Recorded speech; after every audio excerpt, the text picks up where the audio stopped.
about the economy. You're the head of the Budget Committee for the Republicans on the Hill. We always have, and Mike Barnicle and I will always have, Republicans come on. They'll complain about how much money Barack Obama is spending, even as they admit Republicans blew it over the past 8 years. But every time we ask for specific cuts, they go mum. Can you balance the budget in the next 10 years? If you balance the budget in the next 10 years, how the hell do you do it? Well, I put a budget on the floor last year during the budget season that was very specific, showed you exactly how we plan on doing it. Go to the House Budget Committee website if you want to. If you want to see how we pay off the national debt, I put out my roadmap plan. Go to AmericanRoadmap.org. It tells you specifically, scored by the Congressional Budget Office, how we can put together a plan to pay off, not just balance the budget, but pay off the national debt. And so it'd take me a while to explain it. I don't know how much time you've got, but we had put out lots of specifics on how to do all of this stuff. We're going to go to your yes, it website. Can be done. The answer is yes, it can be done, and it can be done on spending. We've got to focus on spending. We shouldn't be taxing our way out of this problem, because if we try, we're going to kill our economy. Spending's the problem. Yeah, Republicans, we were the amateur big spenders when we were in charge. Now we got the professionals in running the place. We've got to focus on spending, and that's the problem. That's a good Jonathan Capehart. Congressman Ryan, you've suddenly become my favorite Republican because you're the one Republican who actually puts out specifics. I don't agree with them, a lot of them, but at least you're being specific. And your roadmap for America's future is a prime example. You just mentioned it, but your other Republican leader colleagues don't seem to want to try to advance the ball. Why won't they take on your ideas? Well, I did bring a budget to the floor, which wasn't the roadmap. It was very different. But that budget also put us on a path to balancing the budget and paying off the debt. That was last budget season when we did a budget. I don't even think they're going to do a budget this year. And I got 145 votes or something like that within my caucus. I got out of 178 Republicans, it's a pretty good job. So we put out, as a Republican Party, a very specific budget that focused on spending, no tax increases, got us on a pathway to balance and paying off the debt. So we have put out specifics. That was different than my roadmap. And so there are lots of things that we've done. We're also calling for wholesale budget process reform. I would argue that under both parties' watch, we presided over the breakdown of the entire budget process. It really doesn't work anymore.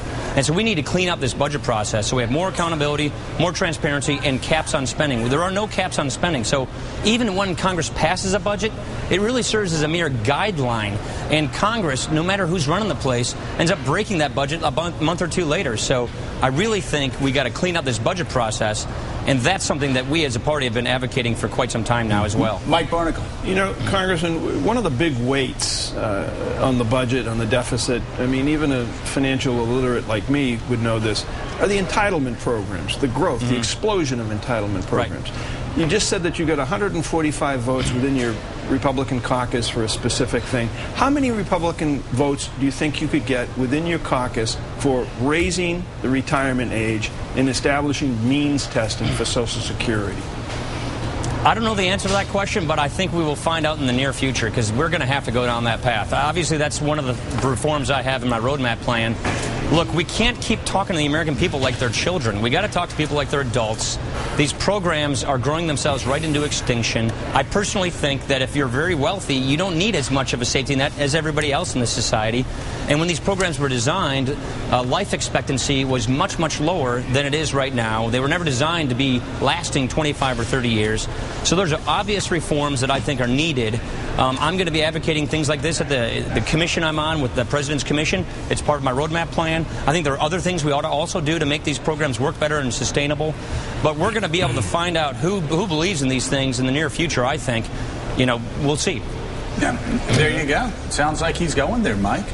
Dolph Hutter's nephew. I've been proposing that for a while, so I'm happy to defend it. I'm serious, and I've been very critical of my own party for some time. But you take Paul Ryan, again, like you said, disagree or agree. Paul Ryan has specific plans to actually cut spending. Yesterday we had Chris Christie on. He's making a lot of enemies. Guess what he's doing, though? He's doing what Republicans used to do. He's saying specifically, this is where I'm going to cut. This is what I'm going to do. This is how we're going to balance. Choice. We don't have a choice, Republican or Democrat alike. Well, yeah, people just need to wake up to the fact that we are in an unsustainable fiscal situation. The debt is going to kill us. A debt crisis is coming. We all know that. Didn't the CBO just say that? We don't have a choice. Yeah, last Friday, Henrik, the CBO director said we're on an unsustainable course. So everybody knows this, right?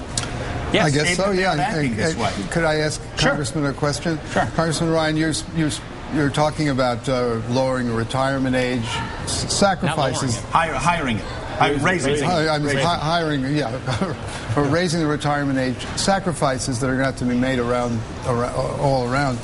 What about, there's a story in the New York Times this morning by David Leonard pointing out that the very top segment, income segment of our society has had a huge increase over the past generation in income, but the income tax on that has dropped. What are we asking of that? What are you specifically asking of that segment of our society?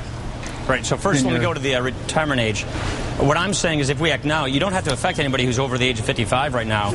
These changes that I'm proposing are for people under the age of 55. So if you act now, you can protect people in and near retirement and make changes going forward. As far as the tax rates, as far as the tax brackets, look, I don't think, you may be confusing me for somebody who thinks the tax code should be used for wealth redistribution and social engineering. I don't think we should use the tax code for that.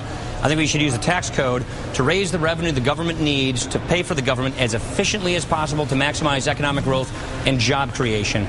You raise top tax rates, you're taxing small businesses. You got to remember, small businesses file as individuals, and so you might think you're soaking people like Bill Gates and Warren Buffett when you're actually taxing those job-creating small businesses where 60% of our jobs come from.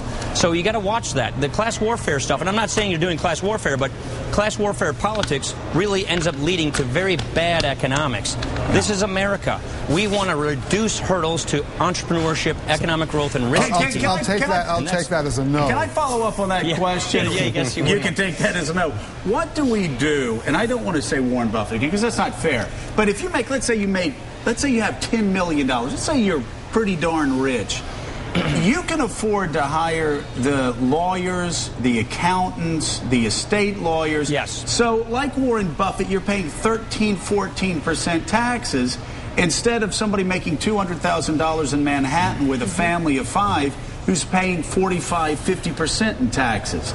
I'm going to agree with you on that. What do we do to make sure that Warren Buffett's secretary doesn't pay a higher tax rate than Warren Buffett? Again, I'm not picking on Warren Buffett specifically. That's not fair. That's just the name that comes to mind. I could say Bill Gates or pointed that out. You name it. So what? Yeah, he's talked about it. So what do we do? Well, look, I've actually proposed a plan that simplifies the tax code. The people who enjoy all these deductions, I'm on the Ways and Means Committee, there's so much loopholes and deductions in the code that it's a Swiss cheese. And so I think we should broaden the tax base by getting rid of all those different tax loopholes. By doing that, you can lower the tax rate on everybody, but everybody pays the same tax rate. You're right about this. People can navigate the tax code using creative accounting and tax lawyers. We should get rid of all those loopholes, broaden it, simplify the tax base so everybody pays the same rate. And yes, I have proposed a progressive tax system, a higher rate for higher income earners. All right, everybody, let's do a freeze on Paul Ryan here. Yes, please. I want to tell you about this guy for a second. Sorry to embarrass you, Paul. I've known him since he was like 13 when he was a staffer for Sound Brandback. This is a guy that the Republican Party should put in charge. If they did, they would take over and he would be Speaker. This is a guy, listen to this. Unlike most of the people that run the Republican Party, this guy is in a Wisconsin district that went for Obama, went for Clinton, went for Kerry, went for Dukakis. No, not Kerry. Not Kerry. No, we beat John Kerry. People couldn't relate to him in Wisconsin. Oh, okay. So let me get it right. What Democratic candidates won in your district? Dukakis, Clinton, Gore, and Obama. Okay. But not Kerry. You see what I'm talking about? Instead of getting people from Georgia and Texas and Northwest Florida that are safely Republican, you get a guy from Wisconsin that knows how to win in swing districts. Yeah. And most importantly, he's the nephew of my cardiologist, Dr. Don Sutter. You tell us every time he comes. Listen, and for Mika has if I may, you guys, we get these one sheets about our guests. The first thing on the list, which I am just absolutely not surprised that each of you skipped, is about his workout. He has this fantastic workout. Congressman, it's the P90X. What's it called? Yeah, it's fantastic. P90X. P90X. It stresses the importance of muscle confusion and cross-training. And he's a former trainer himself, Congressman Ryan. And he says he keeps his body fat between 6 and 8%.